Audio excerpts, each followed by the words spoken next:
غیر یقینی صورتحال اور نئی حکومت کے ملکی معیشت پر تباہ کن اثرات۔ وفاقی کابینہ میں ملزمان کی شمولیت پر اظہار تشویش۔ تحریک انصاف نے ملک میں فوری انتخابات کا مطالبہ کر دیا۔ چیئرمین تحریک انصاف عمران خان نے لاہور جلسے میں رکاوٹیں کھڑی کرنے پر خبردار کیا۔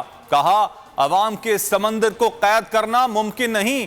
پاکستان کا کل کا اجتماع تاریخ رقم کرے گا۔ انتظامیہ رکاوٹیں پیدا کرنے کی حمایت نہ کرے، عوام کے سمندر کو قید کرنا ممکن نہیں۔ چیئرمین تحریک انصاف عمران خان کا مرکزی قیادت کے اہم اجلاس سے خطاب۔ اجلاس میں ملزموں کی وفاقی کابینہ میں شمولیت پر تحفظات کا اظہار، غیر یقینی صورتحال اور امپورٹڈ حکومت کے ملکی معیشت پر تباہ کن اثرات پر بھی گہری تشویش ظاہر کی گئی۔ سابق وزیر اعظم عمران خان نے کہا غیر فطری امپورٹڈ حکومت سے حالات نہیں سنبھل رہے۔ انواع و اقسام کے جرائم میں ملوث ملزمان کو وفاقی کابینہ میں بھرتی کر کے جمہوریت کا چہرہ مسخ کرنے کی کوشش کی گئی۔ مستقبل کے فیصلے سے عوام کو محروم رکھنا ناممکن ہے۔ قوم آزادی و خود مختاری پر رتی بھر سمجھوتے کو تیار نہیں۔ شفاف انتخابات کے ذریعے عوام کو مستقبل کے فیصلے کا حق دینے سے پاکستان آگے جائے گا۔ پاکستان تحریک انصاف نے ملک میں بلا تاخیر عام انتخابات کے انعقاد کا مطالبہ کر دیا۔